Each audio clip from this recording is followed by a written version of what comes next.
Though nothing dangerous seemed to be happening.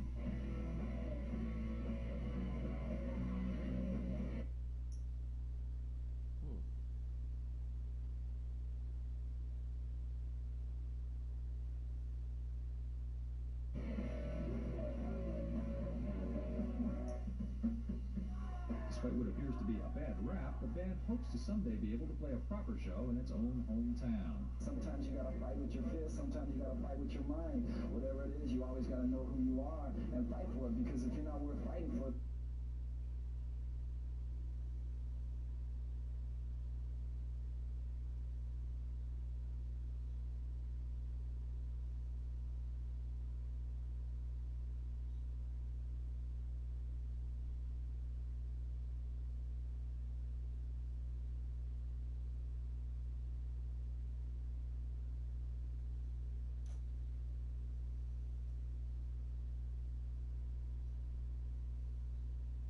Suicidal Tendencies is a controversial band of thrash punks who have been unable to play in their native Los Angeles for the last 5 years. The band's 1985 shows were marred by violence, and fearing more problems, concert promoters have declined to book any more Suicidal Tendencies shows.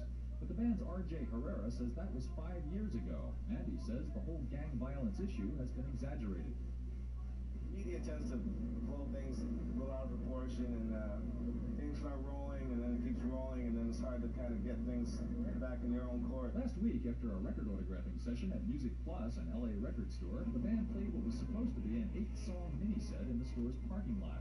It was something of an event since the group hadn't been able to play a Los Angeles show for 5 years. we've been trying to and stuff, but even on this tour we can't, so we're hoping this goes off. I mean, it's not really a show or something, but at least we'll be able to play a little bit. But the fans were definitely psyched. Suicidal, most outrageous band, never played in 5 years. This is going to be the best concert ever. They're cool, I love their songs. They're a pretty original band and stuff, and they're really good live. Suicidal Tendencies. From the flag.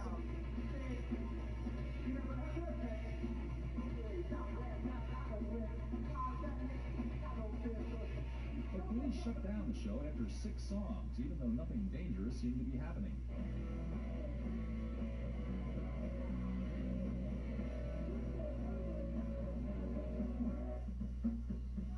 Despite what appears to be a bad rap, the band hopes to someday be able to play a proper show in its own hometown. Sometimes you gotta fight with your fist, sometimes you gotta fight with your mind. Whatever it is, you always gotta know who you are and fight for it, because if you're not worth fighting for,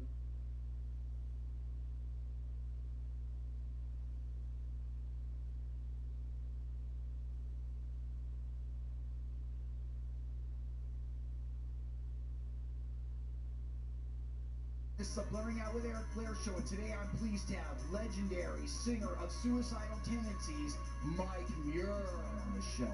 What unique events in your life or in your youth helped to establish your philosophy on life? I think a lot is my dad. It's interesting too, because you have kids now, and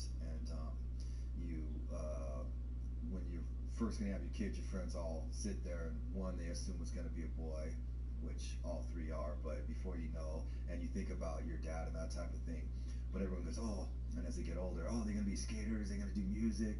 My brother was a pro skateboarder, they're gonna do this, and that, and my dad had the philosophy that he saw, as I call it, the Al Bundy people, the people that weren't happy with their lives and they want their kids to be what they, live vicariously through them.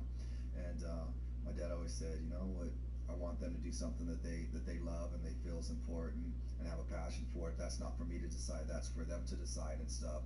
And as long as I'm able to give them enough exposure to the good things, and hopefully they'll find something that's good that they'll be proud of and stuff, and that's important. And I think that's the type of situation too many people try to follow or be steered into a certain path and they don't find their own path. And so I think that is part of the reason why, my brother was a pro skateboarder. I reluctantly am a singer, and my sisters have masters and things like that. So we all found our own little spot. Why do you say reluctantly a singer? Oh, I don't really, you know, when it goes back to when we first started, a lot of people now, especially nowadays, you know, you get your Facebook page, you got your band logo, you got all your poses, you just don't have any music, you know. It's like, I want to be this, you know. And it's kind of like the 8-year-old, I want to be a doctor, I want to be a lawyer, you know, this and that, president, and they never become that and stuff. Those are just words, and there's no conviction behind it. And to a certain degree, you talk to people all over, and you know, when you get them away from the whole, that breakdown of that facade, and go, well, what are you doing? What are you? Well, you know, I'm kind of. Oh no. You get what are you doing? What do you want? Well, I kind of always wanted to do blah blah blah, and you're like, so what have you done about it? Oh, well, it's really hard. So you don't want to be that. No, I do. That's what I want to do. So what have you done about it? Oh, you know, it's really hard, and I mean, it's like this. So you don't want to be, you know, and it's interesting, that philosophy. And for me, one of my friends lived in an apartment with his mom, and he had drums, and they threatened to evict her because of the noise. So we said, you can put the drums where we live, and drums are kind of like something that anyone sees that they have to hit the thing, you know. You're not a drummer, but you just pound on it. And so we had them there. One of the friends had guitars, and we used to have around parties, and we had a small backyard, and at the end of the month we charged people to come in, and then we used the money to pay rent, and we had a small backyard. It was always full. We said, maybe let's play at the party. We'll scare everybody away, and then we'll get the second batch of people and we'll make more money. But it went the opposite way. It got really big, and then we started renting out halls and stuff. So for us, it was kind of just like, it was fun. It's kind of like I say, you know, you see the 45-year-olds playing soccer or basketball in the park. You know, they're 5'5". They don't think they're going to be in the NBA, but they're just having fun. And for us, that was kind of like, hey, it was fun, you know, doing, you know, our version of what we thought punk rock was. You know, back then there was no market for it. There was, you know, bands didn't sell, you couldn't sell, so you weren't thinking about that. So you're just doing something, you know, you skated, you went to the beach, you're doing music. So I never really wanted to be a singer, and I think that's probably why I'm still here. Okay, so tell me how your older brother, Jim Muir, of the famous Dogtown skateboarding team, impacted your early passion for skateboarding and music. Well, I think it's like two ways. A lot of times you see things as it happens, and then later on you look at it and you see it differently and stuff. I think one of the things with them is that back in the day, you know, it's like everybody's got their cameras on their phone, everything, you know, something happens and everybody's pulling and filming and stuff. And then you see people do something and they go look at it, hey, maybe let's do it from another angle. And, you know, back in the day, if you had a camera, you were rich, you know, no one really had it. And when they were skating and doing things like that, they weren't doing it for the post in Facebook or for that reaction and that kind of stuff. They were doing it because that's something that they felt inside. And you see that's to me, and using a hyperbole, but that's a higher calling, you know what I mean? So many people, it's amazing how they are just more concerned how that post is going to be, and then the reactions to the post and stuff, rather than just going, wow, you know, doing it for themselves. And so being a part of that, and them really redefining what skateboarding was, to the point that you got my son that like doesn't believe that all these things ever happened before, you know, and until someone does it, it's not possible. You know, when they first started skating pools, when they emptied out the water, it's like, this is the craziest idea. It's not possible. You're not supposed to skate in it. And as they first tried it and the people fell, everyone said, see, it can't be done. No, it just hadn't been done by the right people. And to me, it's like, it was my brother, you know, I was always looking up to him. He's 5 years older, and I was like, man, James, what's the problem? I keep falling. He goes, falling's not the problem, it's getting back up. That's the problem. And so that's skateboarding, but as I say, that's life, you know. We're all gonna fall down, but you have to learn from it, and each time, you know, you fall, you get a little bit, okay, I see what I did wrong, don't repeat the mistakes, and give it a different approach. So I think that kind of philosophy of doing things for yourself because you feel it's right, and not worrying about following somebody else's path, create your own kind of thing, is an important thing. And you know, with my brother when he was younger, everybody's, oh, you're wasting your time on that type of thing, and now, you know, he's got Dogtown skates and, you know, done all kinds of things. And I think people's inability to be able to see what you're doing has greatly held the world back in a lot of ways, because there's a lot of people that had great ideas, and there's way all kinds of people very quick to tell them it couldn't be done. But the good thing is they didn't listen, and they let their effort and determination and their willpower and knowledge and everything determine where they ended up. And on the other side, I think there's probably a lot of great things that didn't happen because someone had an idea they probably could have had, and they let the doubt from other people saying they couldn't do it get in their way and stuff. So I think, you know, like I said, skateboarding, it's a small part of life, but a lot of things in life, you know, go together, and you know, there's a lot of symbolism there. You fall down, you get your ass back up, you know. Describe your first skateboard. Well, it's interesting because you didn't really have skate shops when I was a little kid. So my brother actually, that's how the Dogtown skate started. They actually went out there and got the wood and made boards and tried to get different woods and experimented and all those processes, where now you got all the glossy boards and everything and stuff. But it took a lot of different, you know, they try to make their own plies and stuff, which was crazy at the time. Now they just have the machines and everything. You don't have the machines when they, you know, before, so someone has to come up with it. So my brother used to make the boards for us. You know, you start off with the Sears clay wheels, and the bearings falling out or getting wet, and you have to take them out and then clean each one, and all that stuff. So it's come a long ways. So no Kryptonics on your first skateboard. Oh no, that was later. That was revolutionary and stuff, you know. And I guess it was the Chicago wheels were the first ones that were the kind of urethane ones that came through, and then, you know, Kryptonics was next generation and stuff. But I remember my brother actually got some of the Chicago, the first urethane ones, went out there and he's like, oh my gosh, it's like a Rolls Royce, you know what I mean? It was like, instead of being every rock, yeah, it was, and those wheels don't compare and stuff, but yeah, that was crazy. What was Santa Monica College like? Because apparently you went there. How did that work for you? Well, I only went to high school for a year and a half, and then I was in a car accident, and then I took the GED. But so I was going there when I was 16. But it was cool to a certain degree. But then you do music, and you can't really work your schedule around classes and stuff. But I was weird because I always liked school and stuff. So it's funny because I had an easy time with a lot of classes, but you have to have, for like your AA, you have to have an elective, and I tried to take a music class, and I took it 3 times and dropped out. I just couldn't handle it. Tried guitar, vocals, this and that, I just couldn't deal with it. But yeah, you know, it's interesting because I had a political science class, and the teacher kind of broke it down and stuff real quick and stuff. And I think, you know, junior colleges, a lot of times it's kind of like older babysitters and stuff. You know, it's kind of like, he goes, some people are here. He goes, I already know who's going to do good in this class. And he goes, I know because I look at the ages. There's a lot of people here, they're not ready to go to college, or they don't want to, but they don't want to get a job, or they don't want to move out, so they're just going here because that's the thing they do. He goes, but the older people, they went off, they did their thing, didn't work, and they're here for a reason. So he go, usually that's the scores go, the older you are, the better you do, not because you're smarter, but you know why you're here. And he goes, that's anything in life, and it's very true. If you know why you're there, you're going to do much better.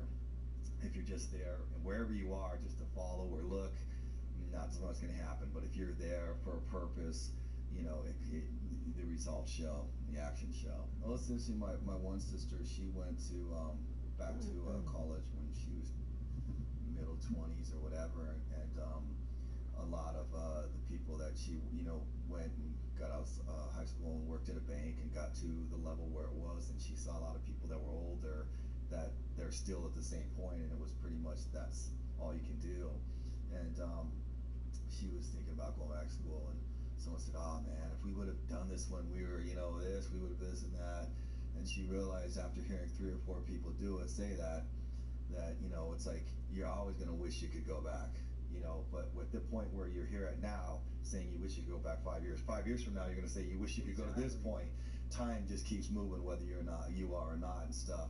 And so I think that's one of the things is too many people, they have an amazing ability to see the negatives and get those excuses rather than to sit there and go like dig in and say, okay, here we are, now let's make up for what we need to do and do it right this time. Did you have any idea that your band Suicidal Tendencies would become a huge conduit for an entire gang of suicidals?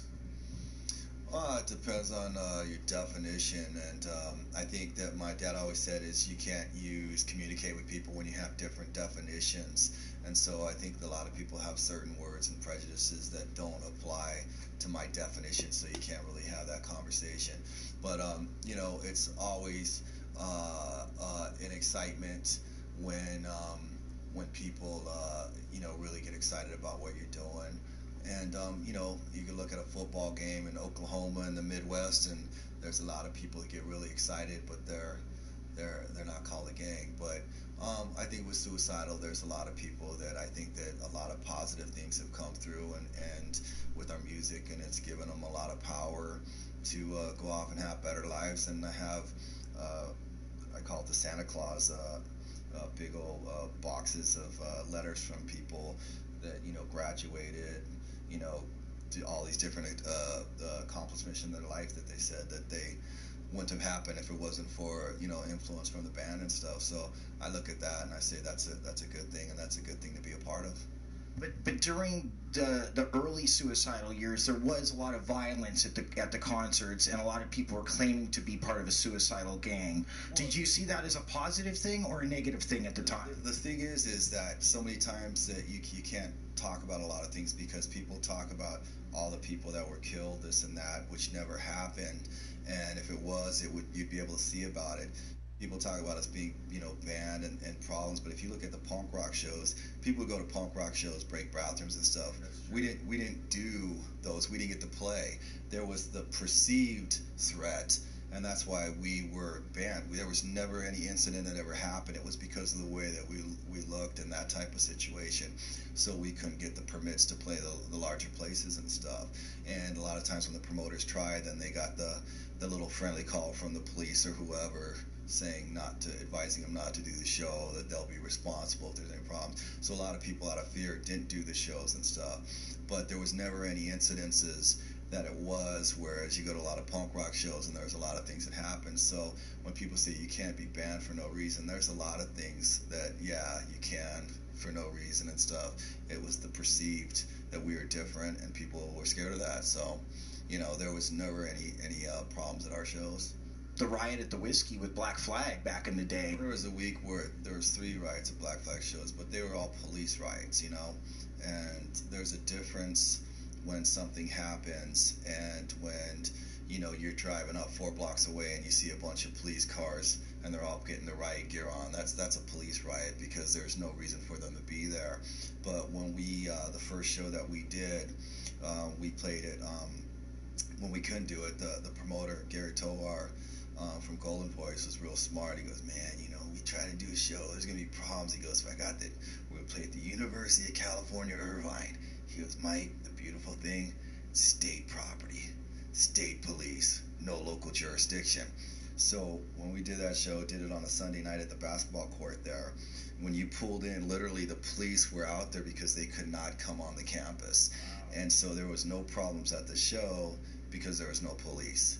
And when you have so many police committed to going to an event, especially back then, they're going to justify that. You know, they're going to harass people, they're going to do something, and they're going to create a problem. That's the way it used to be.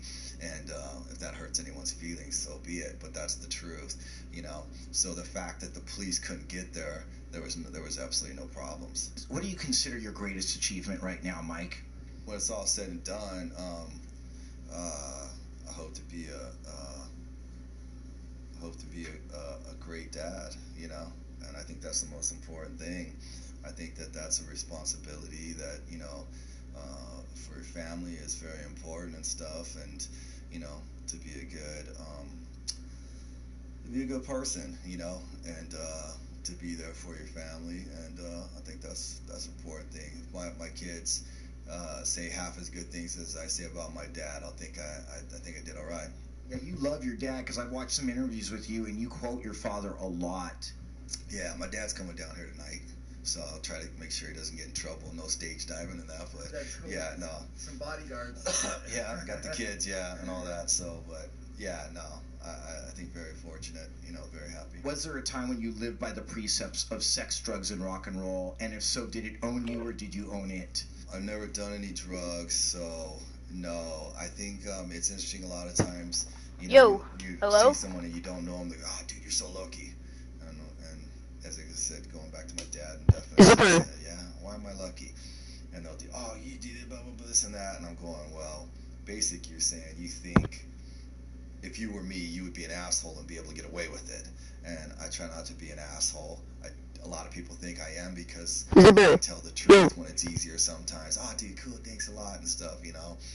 People get offended really easily, you know, for the simplest things, you know. It's like, dude, I'm buying you a beer.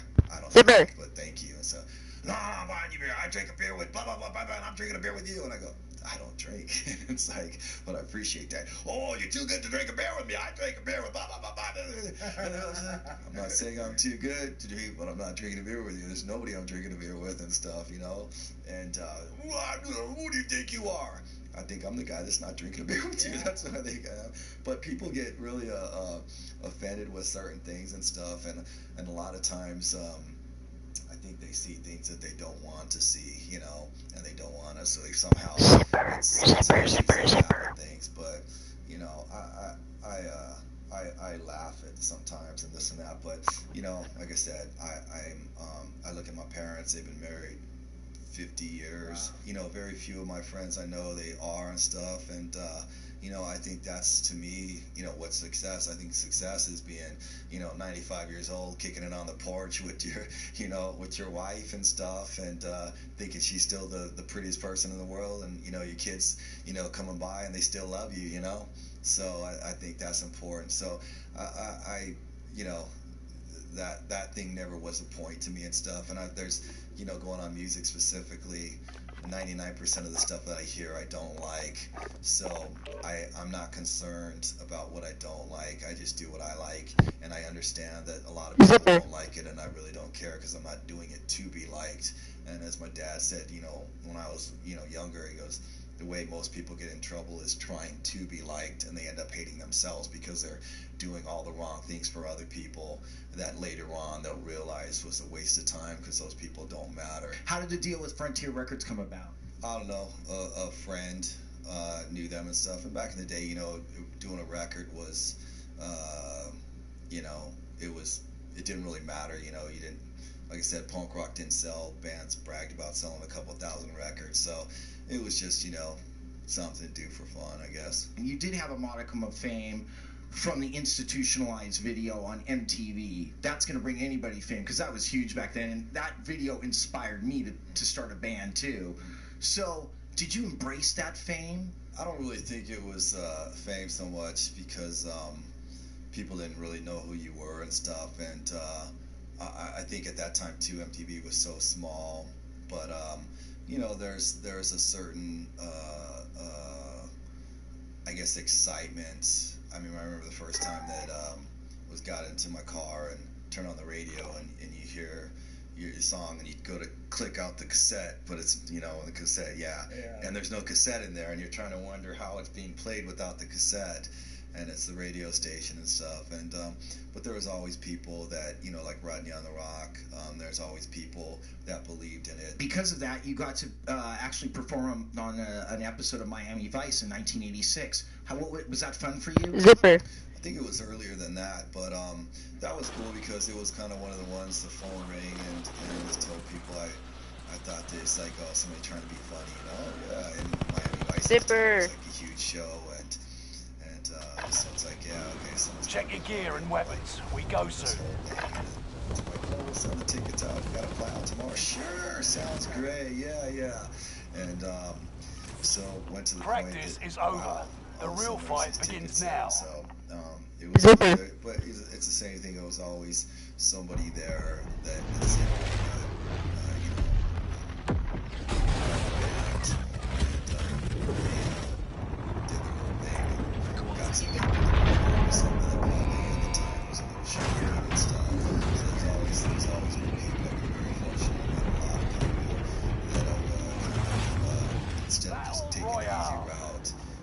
That's gas you don't want to breathe. Make your way to the safe zone. How did you guys find the capital to start Suicidal Records back in the day? Can you hear me? You know, it's kind of one of those things you just, you know, you do what you do, and you work out kind of Zipper, can you hear me? It's Max. It's a whole different kind of situation than what a traditional record thing and stuff. So you go there, you go in after midnight, so you get in the studio as cheap as possible. You know, you pull whatever strings you can and do that kind of thing, and you know, and you worry about it later. How would you define the word love? Love is a very complicated word. It's like a tree, you know, because a lot of things that people would say as positive, you would Zipper, say can you hear me? But I think that love is honesty and choosing honesty for the right reasons. It's telling people sometimes what they don't want to hear because they need to hear it. You know, it's saying it in a way that it forces them to hear it, to go not just in the ear, but to kind of sit in their brain and rattle around till it hits their heart and stuff. I think love is the best thing and a very difficult thing. But when things are done for the right reason, based upon love, the end result is really good. Awesome. Okay, did you have any idea when you started Suicidal Tendencies that you would end up giving birth to skate punk, crossover thrash, and punk metal? Supply box identified. No, Marking because it didn't location really now. exist, and you know, I wasn't really worried about it. I think one of the things is I was just doing what I liked, you know, and as my dad said, if someone else does something you don't like it, you're twice as bad as doing that. So I didn't do what I didn't like. Felix, you shut off the Didn't light. worry about people liked it. We didn't think anyone would like it anyhow.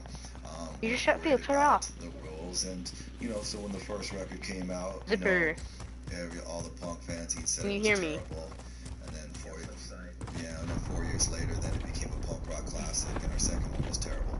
So you know, that's just the way that it always goes when you do something differently, and people don't like that. Loadout drop headed The your fact way. that after you came out with your first album, the fact that people were reaching out to you, you weren't reaching out to them, and as you said, with the Got gas Facebook moving in. generation, people Zipper, are can you reaching hear me? out to It's the Max. It's industry, Worley's whereas brother. the industry, you know, in your day, they were reaching out to you. They saw something valuable in you. Well, you know, in another degree, though, it was completely different because, you know, most of the record stores wouldn't carry the record because of the Enemy UAV active. when we first got approached to be the first two labels that approached us to sign us to a major. I'm coming to get you. Change the name, you know. Okay, thank you. Have a good day. And a lot of times people look at it like, you know, it's a business. If you can't get your records in the store, then people can't buy it. And I understand that. But, you know, there's more things to do. I mean, they could keep going to different levels and putting more icing on the cake until, you know, on a brick, so it looks great, but it's, you know, it's a brick, you know. So it's kind of one of those ones. It's like, you know what, that's not it was. We'd be doing different music, and like I said, I'm more comfortable liking what I do than you know, having other people like it and me not like it, you know. I'm not like myself. Who were the highlights of the Epic Records years for you? I would have to say the Queensryche tour, and it was interesting because, you know, Queensryche at the time was on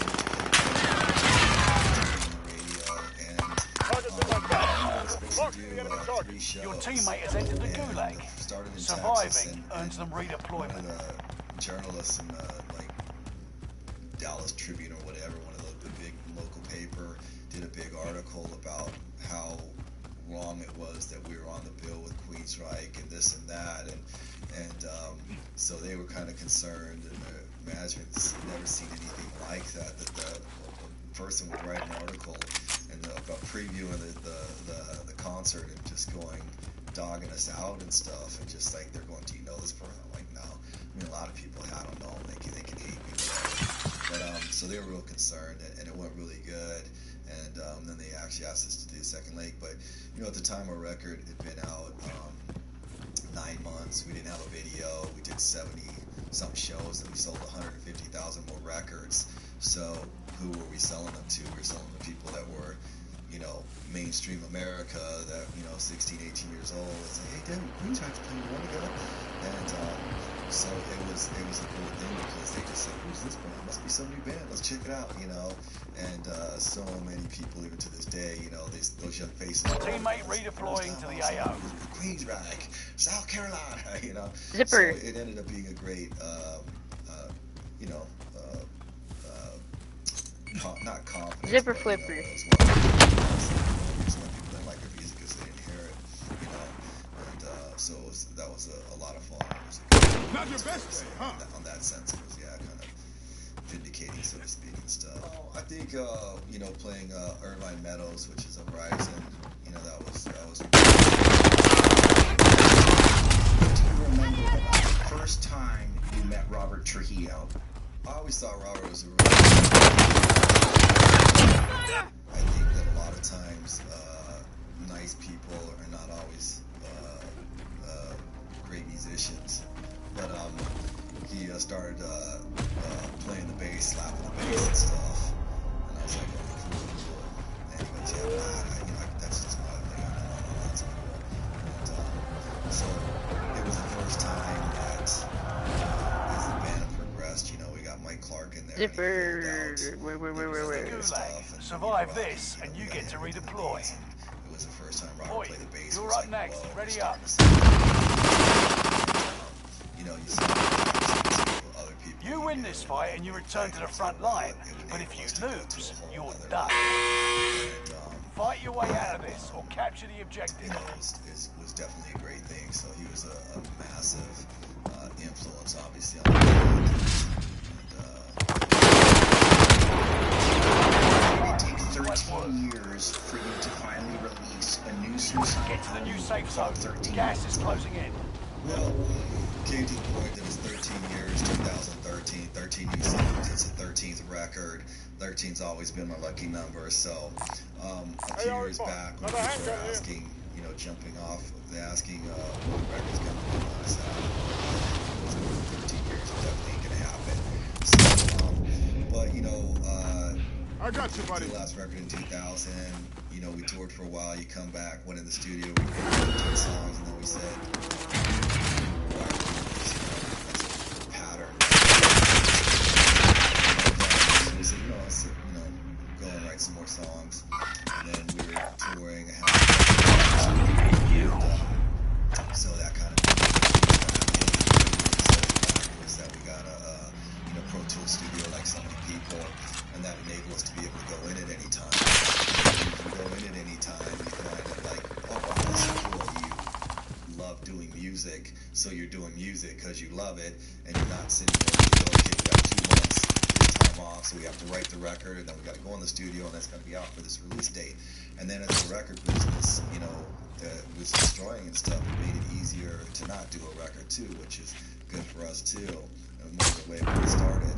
So, we ended up recording so many songs, and you record so many songs, and you get to 200 songs, then it's kind of like, what's the record, and then it gets to the end of the point, like I said, where, everybody, things happen in life also, people losing family members, people having new family members, kids, things like that, and a lot of situations, so it had to be the right time, and from last year, what we thought was going to be the record to what we ended up even in the studio to this year, so it was just it was a process, and a good process. Now, you've taken on the moniker sometimes of Psycho Mike. You've done some records as Psycho Mike. But sitting here talking with you, is Psycho Mike, you don't seem like a psycho to me. Now, I know we all have that potential as a human being to get psycho, get us behind the wheel of the car on the 405 at 5 o'clock. But is that a persona that you portray, or is there a part of you that is Psycho Mike? I don't think it's a persona. I think it's a definition. Most people choose to put on blinders. They have them on there, or they close their eyes. I didn't see it. They want to have the built-in excuses.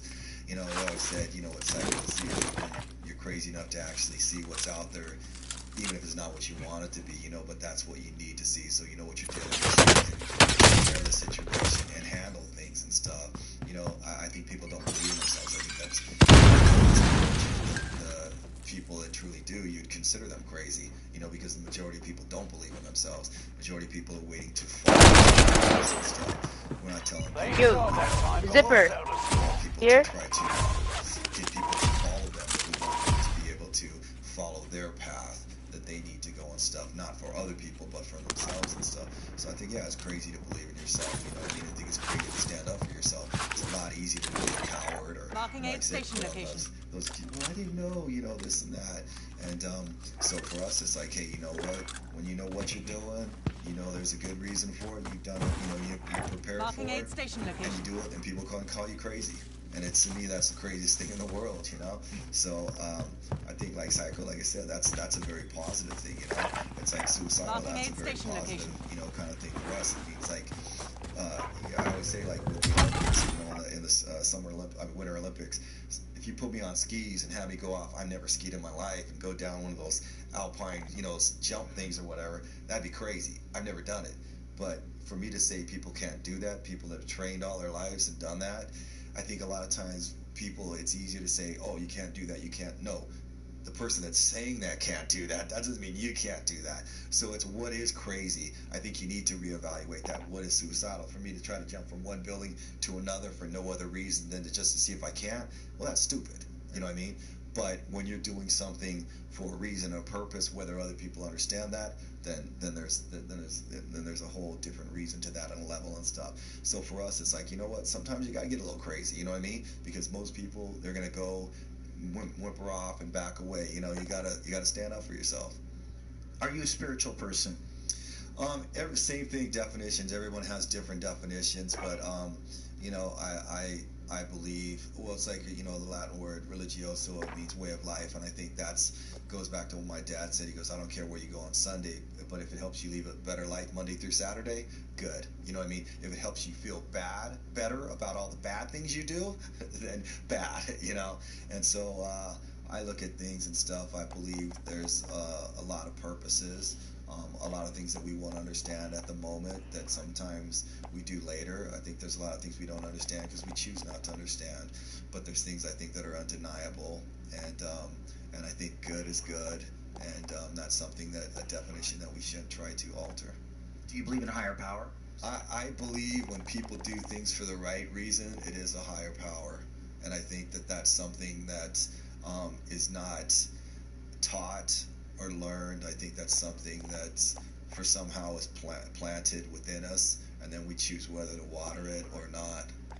What inspired the lyrics for the songs on 13? And the songs I'm going to ask you about are, the first one is God Only Knows Who I Am.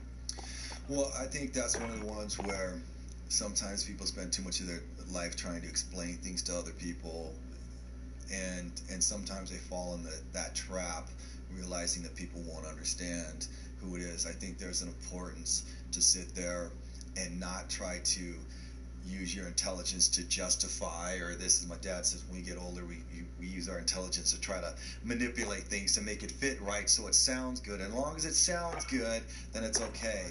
But there's a point where you have to have a purpose and an understanding in your life, and that comfortableness with yourself, not to